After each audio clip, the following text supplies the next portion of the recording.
Let's explore the concept of security clearance levels and mandatory access control in government and high-security environments.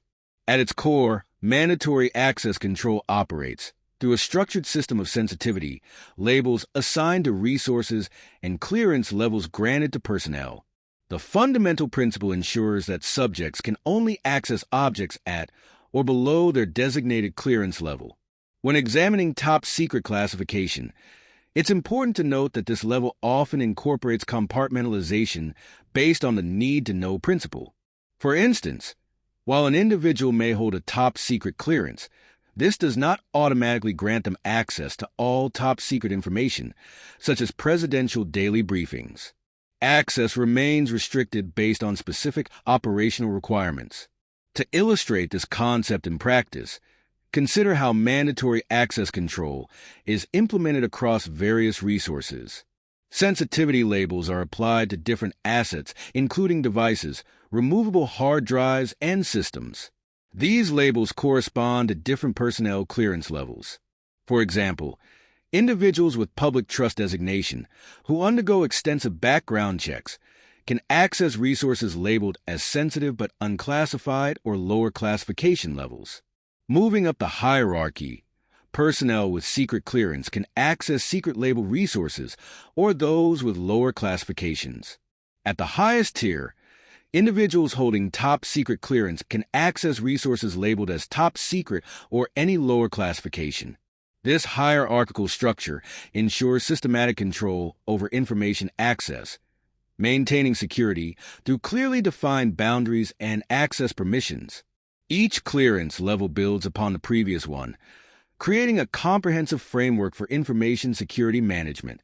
In terms of practical implementation, this system creates clear delineations of access rights while maintaining flexibility through the compartmentalization of highly sensitive information.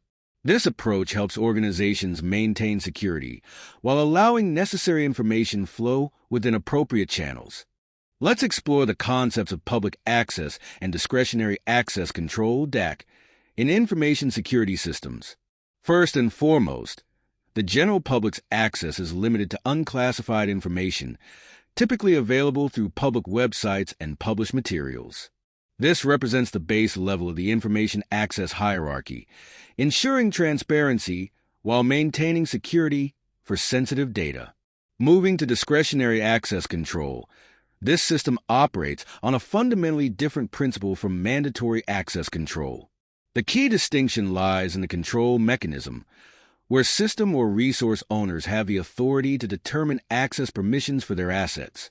In practice, DAC allows resource owners to specify which users or groups can access their data or systems. This approach is commonly implemented in most operating systems, providing flexibility in access management. The owner maintains direct control over access permissions, allowing them to grant or revoke access based on their judgment. However, it's important to note that this flexibility introduces potential security vulnerabilities. For instance, social engineering attempts could compromise security through simple persuasion or incentives. A practical example would be offering rewards or making personal appeals to gain unauthorized access, such as offering incentives for access permissions. The implementation of DAC, while providing administrative convenience, requires careful consideration of these inherent weaknesses. This system's reliance on individual discretion means that access controls could be compromised through human factors rather than technical vulnerabilities. Understanding these characteristics helps in recognizing both the advantages of DAC's flexibility and its potential security implications. This awareness is crucial for implementing appropriate additional security measures to complement DAC systems. Let's explore the concept of role-based access control (RBAC) and its practical implementation in organizational security.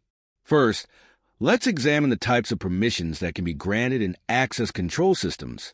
These permissions typically include the ability to read files, write or modify data, execute programs, delete content, list directory contents, and in some cases, take ownership of resources. The core principle of RBAC lies in its approach to permission management. Instead of assigning permissions to individual users, RBAC assigns them based on organizational roles and job functions. This creates a more systematic and manageable security structure. In practical implementation, operating systems like Windows utilize groups to represent roles. For instance, users are assigned to specific groups that align with their job functions. These groups, acting as roles, maintain consistent permissions regardless of changes in group membership. To illustrate this concept, consider how users are mapped to different groups based on their organizational responsibilities. For example, one user might belong to Group C while another is assigned to Group B, with each group having predefined permissions relevant to their function. This approach offers several advantages in access management. When users transition in or out of roles, the underlying permission structure remains stable. Rather than modifying individual permissions, administrators simply adjust group membership to reflect organizational changes. The implementation of RBAC through group-based structures provides a scalable and maintainable approach to access control.